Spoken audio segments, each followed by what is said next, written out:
मेरी बहन medical college की पढ़ाई कर रही थी। हर हफ्ते मुझसे फिटकिरी मंगवाती और मुझसे कहती टीचर ने फिटकिरी पर एक्सपेरिमेंट करने को कहा है और वह करती हूँ। एक दिन पड़ोसी की लड़की को, जो मेरी बहन के क्लास में पढ़ती थी, मुझे कान में कहने लगी, दीदी एक रात अपनी बहन के कमरे में सोना, एक राज का पता चलेगा। अगली रात मैं छुपकर अपनी बहन के बेड के नीचे लेट गई। अगले ही पल मेरी जान निकल गई जब मेरी बहन ने वह फिटकरी। हम लोग एक मिडिल क्लास के थे, लेकिन हमारे माँ बाप बच्चों को अच्छी पढ़ाई पढ़ाना चाहते थे। हम अपने माँ बाप की 2 बहनें थीं और कोई भाई नहीं था। मैंने अपनी ग्रेजुएशन पूरी कर ली थी और मैंने आर्ट्स लिया था। अब घर में सिलाई करती थी क्योंकि मैं अपने माँ बाप का हाथ बटाना चाहती थी और मेरी बहन बहुत इंटेलिजेंट थी। उसने माँ पापा से बोला कि मैं आगे पढ़ना चाहती हूँ और डॉक्टर बनना चाहती हूँ। फिर बस क्या था, हम तीनों उसके सपना पूरा करने में लग गए। जिस तरह माँ बाप को शौक था कि हमारी बेटी डॉक्टर बन जाएगी, उसी तरह मेरी छोटी बहन की भी दिल की ख्वाहिश थी और उसके लिए वह बचपन से ही दिन रात एक करके मेहनत कर रही थी। बहुत दिल लगाकर पढ़ती थी। हमारा टूटा फूटा 2 कमरों का कच्चा मकान था। एक कमरे में हम दोनों बहनें रहती थी और दूसरे कमरे में मम्मी पापा रहते थे। अक्सर हमारे सारी रात लाइट जलती रहती थी और हमारा ख्याल था कि उसकी पढ़ाई इतनी ज़्यादा होती है, सारा रात भर जागना पड़ता है।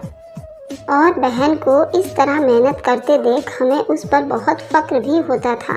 एक तो हम पहले से ही गरीब थे, फिर माँ पापा ने जैसे तैसे करके मेरी शादी तो कर दी और मेरी बहन को खूब पढ़ाना चाहते थे क्योंकि वह पढ़ने में बहुत दिल लगा रही थी।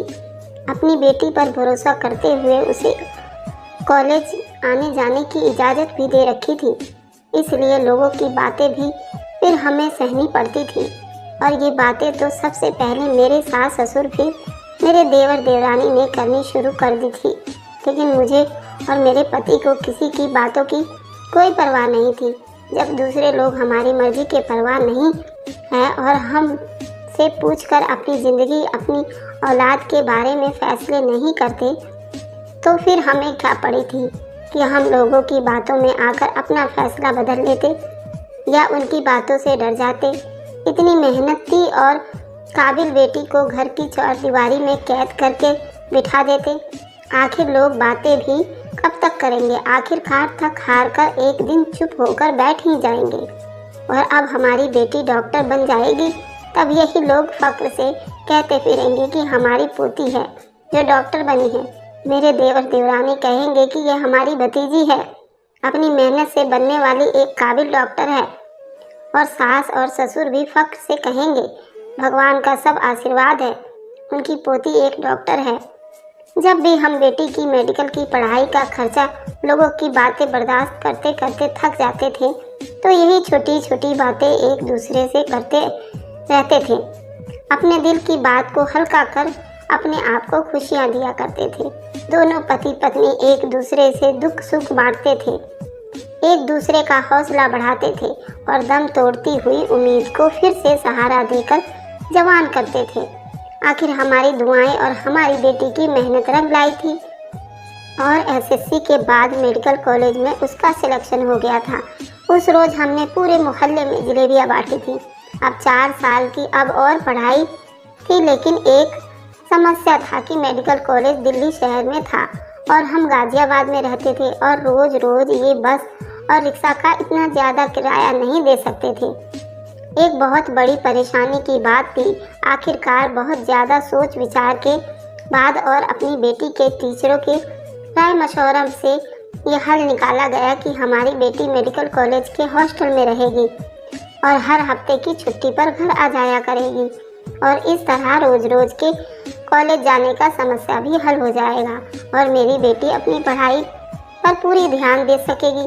आखिरकार 4 साल की ही तो बात है, बस फैसला हो गया और मेरी बेटी हॉस्टल में रहकर पढ़ने लगी और हर हफ्ते की शाम को हॉस्टल से घर आ जाती थी और इतवार का दिन घर पर हमारे साथ पूरा वक्त गुजारने के बाद सोमवार की सुबह फिर से वापस चली जाती थी। इस तरह से मेरी बेटी का मेडिकल का पहला पूरा साल हो गया था और मेरी बेटी पूरी मेहनत और लगन से पढ़कर साहस बटोरती रही। लेकिन जैसे ही थोड़े दिनों के बाद उसकी पढ़ाई का सिलसिला फिर से शुरू हुआ तो हॉस्टल में वापस आने के बाद मेरी बेटी ने एक अजीब हरकत करना शुरू कर दी। वह जब भी छुट्टी पर एक दिन के लिए घर आती तो मुझसे कहती, मम्मी मुझे बाज़ार से थोड़ी सी फिटकरी लाकर देना। मैं उससे पूछती कि उसे फिटकरी क्या करना है तो वह हर बार यही कहती कि टीचर ने फिटकरी पर एक एक्सपेरिमेंट को कहा है, मुझे वही एक्सपेरिमेंट करना है। मैं अपनी बेटी की ये बात मान लेती और उसे फिटकरी लाकर देती। तकरीबन 2 महीने तक यही सिलसिला रहा और जब तीसरे महीने में भी मेरी बेटी ने यही रूटीन रखी तो मुझे परेशानी हुई। आखिर ऐसा कौन सा एक्सपेरिमेंट था जो पिछले 2 महीने से पूरा ही नहीं हो रहा था? और ये कैसा टीचर था कि हर हफ्ते एक ही काम देता था? लेकिन फिर भी सोचती कि हो सकता है कि कोई काम होता ही हो। आखिर मैं एक 5वीं पास क्लास पढ़ी लिखी थी। मेडिकल की पढ़ाई कैसी होती है, लेकिन जबकि दिमाग में सवाल ने सर उठा ही लिया था। तो इसलिए उस बार जब बेटी आई और उसने फिर से एक्सपेरिमेंट को कहकर फिटकरी मंगवाई तो मैंने उससे पूछ ही लिया कि ये हर हफ्ते तुम्हें एक ही काम क्यों मिलता है। मेरा सवाल सुनकर पहले तो मेरी बेटी कुछ थोड़ा सा घबराई और फिर खुद को संभालते हुए बोली कि मम्मी एक काम हमें क्लास में तब तक मिलता रहेगा जब तक वह सारा ठीक ना हो जाए और फिटकरी पर करने वाला एक्सपेरिमेंट नाकाम रहा है, इसलिए जब तक एक्सपेरिमेंट कामयाब नहीं हो जाता तब तक ये काम मिलता रहेगा। मेरी बेटी के इतने लंबे चौड़े जवाब में मेरी तसल्ली करवा दी और मेरे दिल से सारे शक और सारे सवाल खत्म हो गए। मैंने खुशी खुशी बेटी को फिटकरी लाकर दे दी। एक रात हमारे पास अपने घर में गुजारने के बाद मेरी बेटी वापस हॉस्टल चली गई। उसके जाने के बाद पीछे से मैंने उसके कमरे की जब सफाई की तो वहाँ एक चीज़ देखकर मेरे होश उड़ गए। मुझे अपनी बेटी पर बहुत भरोसा था, लेकिन अब वह चीज़ें देखने के बाद उससे मेरा अपनी बेटी पर वह की आंख बंद करके किया हुआ भरोसा डमाडोल हो रहा था। आखिर कुछ तो ऐसा था जो मेरी बेटी मुझसे छुपा रही थी, लेकिन ये क्या छुपा रही थी मेरी समझ में बिल्कुल नहीं आ रहा था। और फिर ये सवाल पैदा हुआ था कि आखिर को जो कुछ भी था छुपाना क्यों पड़ा था। मेरा दिल तरह तरह के वहम और शक का शिकार हो रहा था और मुझे बहुत ही बुरे बुरे ख्याल आ रहे थे। मैंने अपना काम वहीं पर छोड़ दिया और अपनी बेटी के कमरे से अपनी चीज़ें उठाकर बाहर निकल गई और सोचने लगी कि अब हकीकत का पता कैसे लगाऊं। बेटी से तो पूछ नहीं सकती थी क्योंकि वह कभी मुझसे सच नहीं बताती। फिर दूसरा ऐसा कौन सा रास्ता था जहां से मुझे सच मालूम हो जाता और मेरे दिल को तसल्ली मिल जाती, मेरे सारे वहम दूर हो जाते। सोचते सोचते अचानक मेरे दिमाग में एक ख्याल आया और मैं खुश हो गई। वाकई मुझे यहाँ से हकीकत मालूम हो सकती है। मैं फ़ौरन से उठी, अपनी दुपट्टा लिया, घर से बाहर निकल गई और मैं जहाँ जा रही थी रोड था जहाँ पर एक लाइन में बड़े बड़े प्यारे प्यारे से पक्के घर बने हुए थे। मैंने अपने से एक काले रंग के दरवाजे पर जा पहुंची। दरवाज़ा नॉक किया, अंदर चली गई। एक बहुत अमीर फैमिली थी जिसके घर में काम किया करती थी और वह काफ़ी पढ़े लिखे थे। उन साहब की बेटी एक जो मेरी बेटी के हम उम्र थी, वह भी डॉक्टर बन रही थी और उसी मेडिकल कॉलेज में पढ़ती थी जहाँ मेरी बेटी पढ़ रही थी। लेकिन यह हॉस्टल में नहीं रहती थी बल्कि रोज़ाना ही आती जाती थी क्योंकि वह खुद ही अपनी गाड़ी से और अपनी गाड़ी खुद ही चला कर जाती थी। फिर उनके घर में उनकी बेटी से मिली।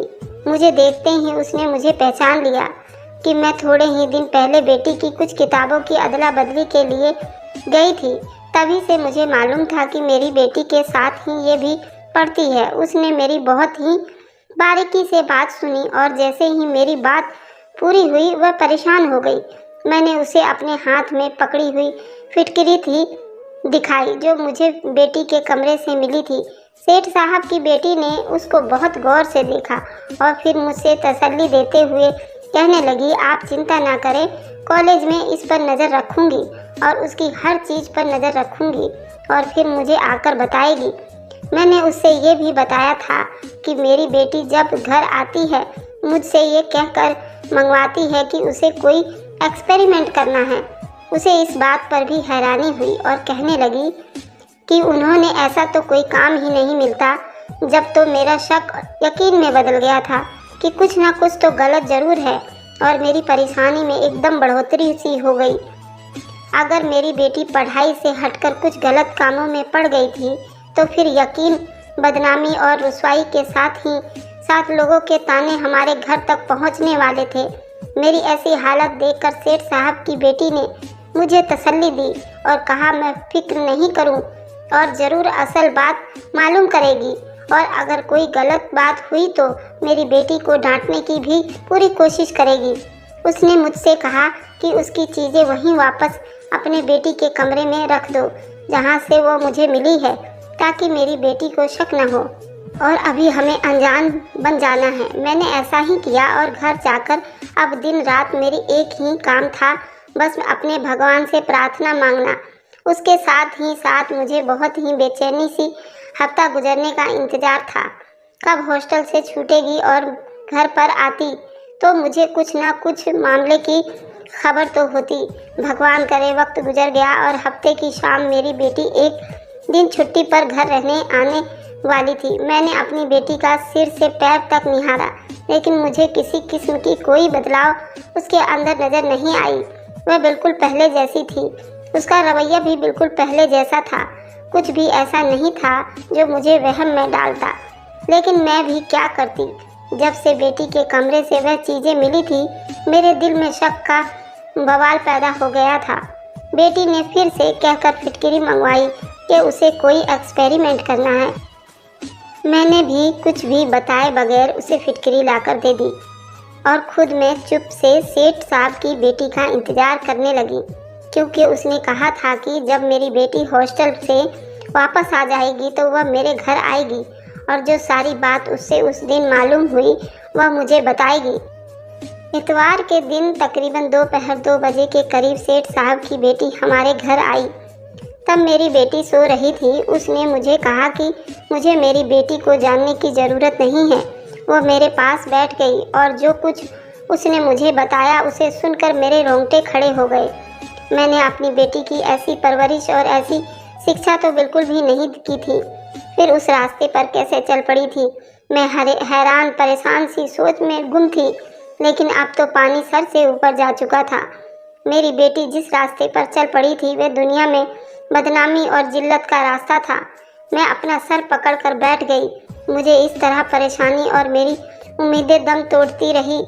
सेठ साहब की बेटी ने कुछ तसल्ली दी और मेरे कान में बोली, आंटी आप इस तरह परेशान नहीं हो, बल्कि इस परेशानी की समाधान सोचो और ऐसा करें, हर रात छुपकर अपनी बेटी के कमरे में सोएं और देखें कि वह रात को क्या करती है। फिर मैंने सेठ साहब की बेटी की बात मान ली और उसके पास सोने के लिए अपनी बड़ी बेटी को ससुराल से बुलाया। मेरी बेटी उस वक्त तो अपने हॉस्पिटल चली गई। मुझे फिर से उस हफ्ते का इंतज़ार था जब मेरी बेटी घर रहने आई, तो उस रात मैं अपनी बेटी को उसके कमरे में सोने के लिए भेजा।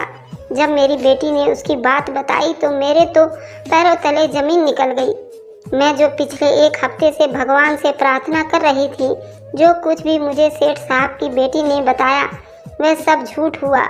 वह मुझे अपनी आंखों से कोई ऐसी रास्ता नहीं दिखाई दी जो उन सब बातों को सच साबित करे। लेकिन अफसोस कि मेरे भगवान ने कोई भी प्रार्थना पूरी नहीं की और जानलेवा सच्चाई मेरी नज़रों के सामने साबित हो गई। जो सेठ साहब की बेटी ने कहा था वह मुझे कोई ना कोई रास्ता मिल जाएगा, ऐसा कुछ नहीं हुआ था। उल्टा मेरी पहली की समझबूझ भी अब खत्म हो गई थी। लेकिन ये बात ठीक थी कि मेरी पति को इस बारे में कुछ भी नहीं मालूम था। एक बात तो मैंने जान ली थी कि अब मेरी बेटी कभी डॉक्टर नहीं बन सकती थी, लेकिन जिस दलदल में वह गिरती जा रही थी शायद इससे निकल सकती थी। मैंने ये फैसला किया कि मैं अपने पति से इस सारे मामले को छुपा कर रहूँगी और सेठ साहब की बेटी से विनती करूँगी कि मेरे साथ उसकी सच्चाई ढूंढने में मेरी मदद करे और मुझे सच से अवगत कराए।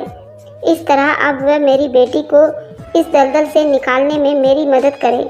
अगले दिन मैं फिर से सेठ साहब के घर गई।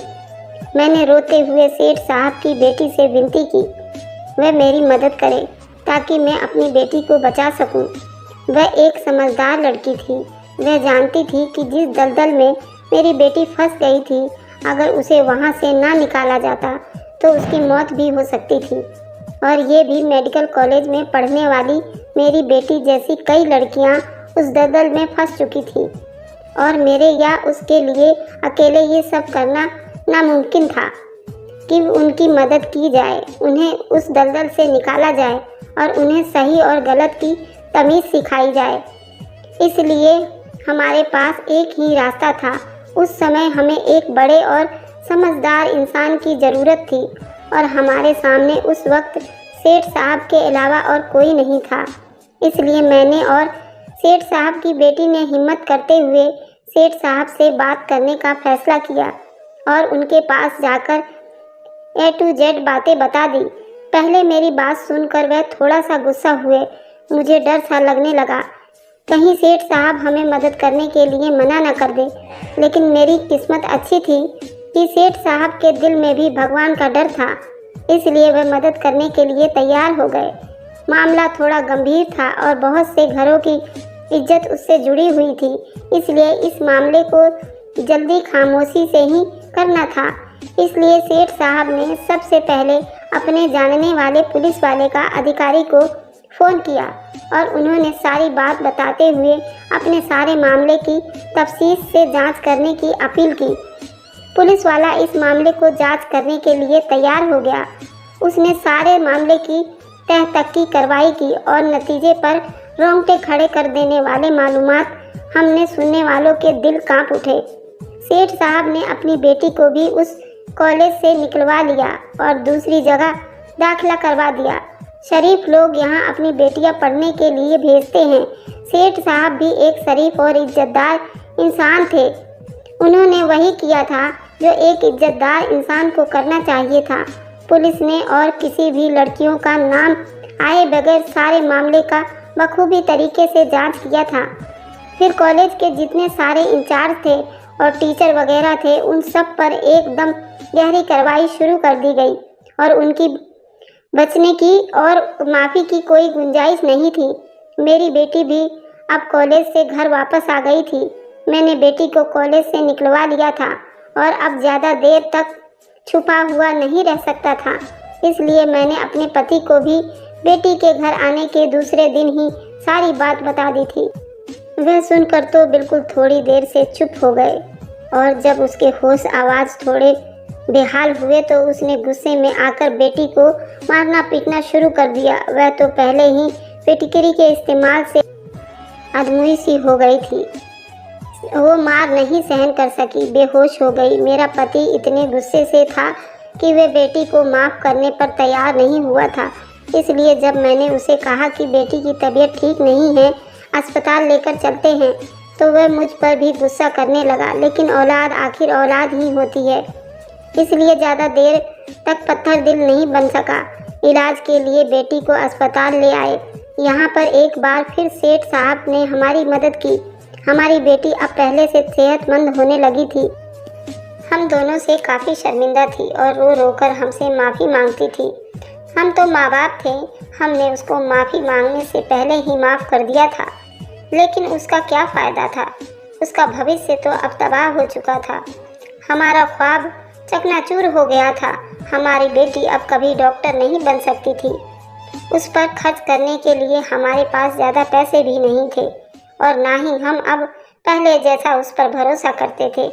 जब मैंने अपनी बेटी के कमरे की सफाई की थी तो मुझे उस रोज़ सफाई करते वक्त कुछ पुड़िया नज़र आई। आखिर ये सब क्या था और कहाँ से आया था? क्योंकि मैंने तो अपनी बेटी को कभी ये सामान खरीद कर नहीं दिया था, लेकिन उसे खोल कर देखते ही मेरे होश उड़ गए थे। वह एक नशे की पुड़िया थी और उसके ऊपर से पिसी हुई फिटकिरी इस तरह से छिड़की हुई थी कि वह खोलकर देखने पर फिटकिरी ही लगती थी। नशे से मेरी बेटी का क्या काम है? क्या वह भी मेडिकल की पढ़ाई में किसी प्रोजेक्ट के लिए चाहिए होती है? अब बस यही पूछने और अपने दिल की तसल्ली के लिए मैं सेठ साहब की बेटी के पास चली गई, लेकिन उसने मुझे बताया कि नशा तो क्या, उन्हें तो कभी फिटकिरी भी की ज़रूरत नहीं आती। इसलिए मेरी परेशानी बहुत ज़्यादा बढ़ गई थी। मुझे परेशान देखकर सेठ साहब की बेटी ने मुझे वादा किया कि वह मुझे असल बात पता करके देगी, और फिर जब उसने कॉलेज में मेरी बेटी का पीछा किया और उसका सुराग लगाया तो बात उसे मालूम हुई। उसने जो मुझे और साथ में ये भी बताया कि मुझे छुप कर देखना चाहिए कि आखिर मेरी बेटी फिटकिरी का करती क्या है। दरअसल मेडिकल कॉलेज की इंचार्ज को अपने नीचे होने वाले नशे की धंधे से बेखबर थी, और अफसोस की बात ये थी कि हॉस्टल के वार्डन और कॉलेज के कुछ मास्टर चौकीदार थे उसमें शामिल थे।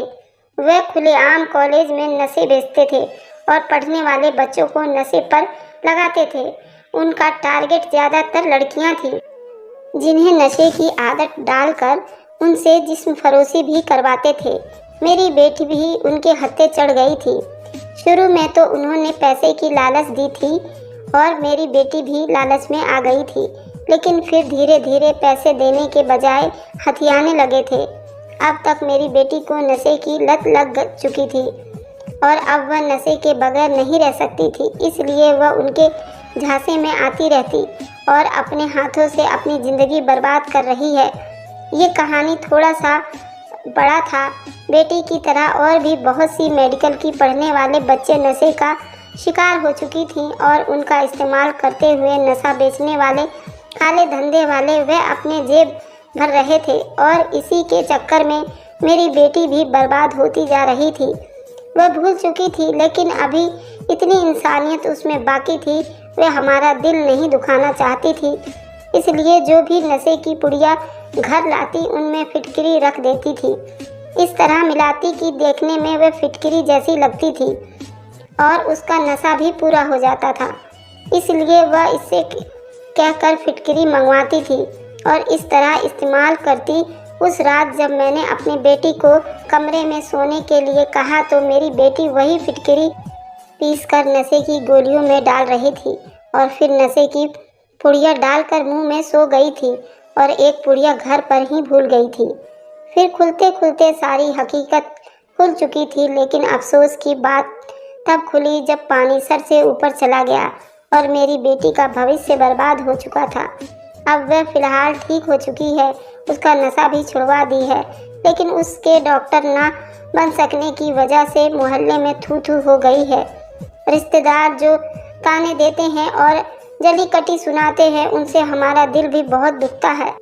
और दोस्तों, ये थी हमारी कहानी। तो आप इस कहानी से सीख कर अपने बच्चों का पूरा ध्यान रखें। तो मेरी कहानी कैसी लगी? Thanks for watching, like and subscribe, bye bye.